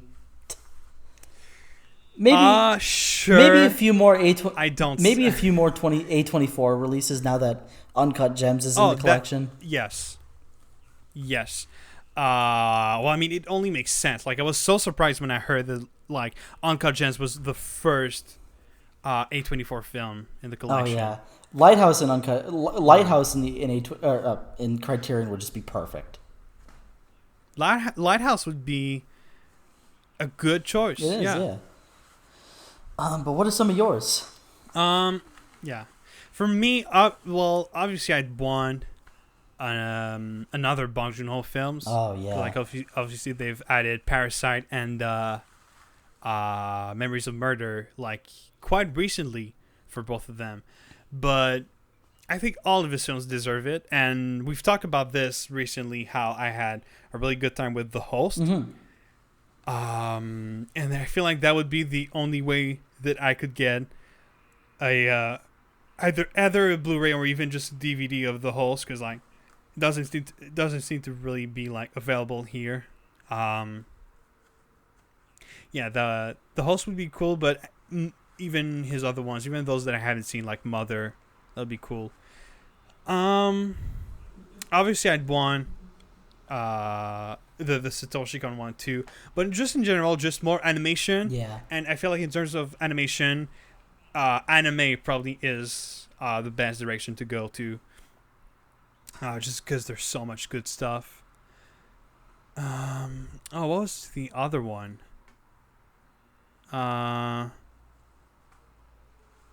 Oh yeah, Isle of Dogs. Oh, of course, yeah. Would make sense. Like, well, I mean, they're gonna release it at some point. Yeah, because don't they have just like a thing with Wes Anderson where they'll release all of his movies at one point? Because they have all of them up to. I don't know about. They have all of them up to Grand Budapest. I don't know if they have some kind of like contract, but I mean, it only makes sense because like they've got all of his films, like literally all of his films, besides Isle of Dogs and obviously The French Dispatch. Mm-hmm. Hold on, let me see. I know there's more. Well, once a bit after it comes out, if the film is like that would depend of what the film ends up being, but Last Night in Soho, like that would be cool. Some Edgar Wright. Also, because it's like Edgar Wright doesn't have any film in the collection because he doesn't have the kind of films that really would be in the collection. But I feel like Last Night in Soho probably would be the best one to be in the collection from what I've seen. Yeah. I'm interested to see what the first 2021 film will be in the collection. Because the first... Oh, fuck. What's the stupid answer to that? Stupid answer. Hold on. Oh, it would be a trilogy for the... What's the name of the... Oh, Fear Street? The Netflix... No, what's the name of the Netflix films? The trilogy, The Kissing Booth? Oh! Yeah, it's gonna be a box set of the three films of The Kissing Booth. That would honestly... Oh no, it's gonna be Dear Evan Hansen. Oh, better Dear answer. Dear Evan Hansen. Oh, that's funny. But an actual and better answer for that, not for the 2021. But I've already talked about Bong Joon-ho. I'd like just more South Korean films. Yeah, that'd be cool. Because like Memories of Murder and Parasite, from what I know, I think, let me double check that, but I think they're the only South Korean films in the collection. There has to be like one more, I'm sure. I'm sure there's one more that we just don't know about. Because at least I hope, but like, hold on, let's see. Oh yeah, all right. There's two more. There's Secret Sunshine, which I know I've seen the the cover before, but I don't know what it's about. And there's also The Housemaid, which is a film from a like the what's it called, the Martin Scorsese World Cinema Project. I figured that he would have one. Yeah. Yeah, Fair. Yeah, that I makes think sense. yeah, some South Korean would be nice. I would like to see Park Chan-wook enter the collection. Yeah. That's something that I wanted to talk about today. Is like this week, I watched another one of his films, and I saw one that makes a lot of sense to watch. In October, I saw Thirst, which I don't know if you have seen or know I have about. not. It's a vampire film with Song Kang-ho, Ooh. which is like I was kind of thinking I need to watch some more. I need to watch at least one more Park Chan-wook film because the only one I've seen is Old Boy. And I saw that he made one with Song Kang-ho. And I thought I don't even care what it's about. It's Park Chan-wook, Song Kang-ho. It has to be good.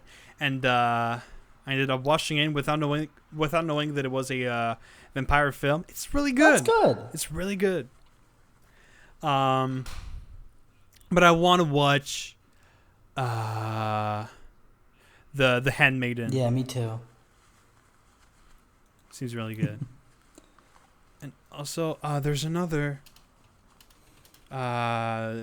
director, another South Korean director. Kim Ji-woon, Yeah. who made a film called I Saw the Devil, which I think is a horror film, and it looks pretty good from what I've seen.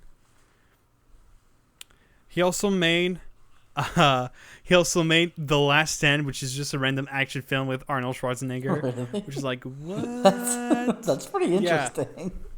Because like I was watching. There's this French YouTuber that I like that made he had a series of video that he called Unknown Movies, that was just him showing films that probably aren't as but probably not well known enough. And he made a videos about not one specific film, but a bunch of films from 3 different South Korean directors. It was him, Park Chan-wook, and Bong Joon-ho. And he mentioned how like in the same, I think it was in the same year, those 3 directors all had one film that was made outside of the U.S. So for him it was The Last Stand. For Bong Joon-ho it was Snowpiercer, and I don't remember what was the film by Park Chan-wook. And he was just talking about all the film about Snowpiercer and the other film, and then he started talking about The Last Stand. And he was like, what the fuck happened?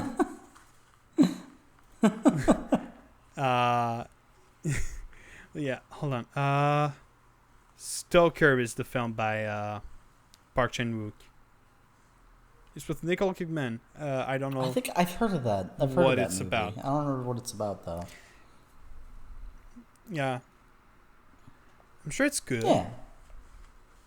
And in terms of Park Chan-wook films, I also have to watch the other films of the Vengeance trilogy. Oh, same here. So let's see. Would you maybe like to get into next week's film? Sure. Let's do this. All right. Okay, I've set up the randomizer. Mm-hmm. All right, and oh, okay. All right. Let's see. I think I'm gonna pick the second recommendation, because the first one I like, but it doesn't really fit the mood just yet. Sure. But I think this is a good choice. Next week's film will be Perfect Blue. All right. We're finally going to be talking about Satoshi. Finally. Like, Satoshi Kon film. It's been 11 episodes and we still haven't. No, we're still what here. I meant to say is, like, after so many episodes of talking about how great Satoshi Kon is. We're finally going to make an episode about one of his films. Yeah. And it's one of his best ones. Mm-hmm. Well, I mean, they're all good. I mean, yeah. But yeah. But what was the first one? The first one was another anime film titled Night is Short, Walk On Girl. Right. Which I really enjoy, but I think it'd be a lot more interesting to talk about Perfect Blue for the moment. Okay. But yeah, Perfect Blue. Yeah. All right. So before we end the episode, do you have anything else you wanted to talk about? I don't think so. Mainly, I guess I just wanted to say thank you for those who've been watching up to 10 episodes. Mm-hmm. Yeah, 10 episodes. That's like a milestone. Yeah, it's a little milestone. It's kind of cool. Yeah, and I know we've established in one of our previous episodes where we were talking about potentially having guests on the show. We said that like we would only start having guests by episode 10. That's right. So I think we should start doing some emails. We could work. Yeah, we could work on getting some guests. That'd be fun. Yeah. Probably. That'd be cool. Yeah. Yeah. All right, that's could make a list of like potential guests. Yeah, but yeah, we'll get to that. But yeah, thank you for watching Movie Dudes. If you liked it, you can like, comment, subscribe, hit the bell, all that kind of stuff. And now we can finally say that you can also watch us on Spotify. Yep. The link is gonna be in the description, and you can also watch our personal YouTube channels. Follow us on Twitter and Letterboxd, and I also got a Twitch, and I think that's it. So thanks again for watching, and we'll see you next time. Bye. Bye.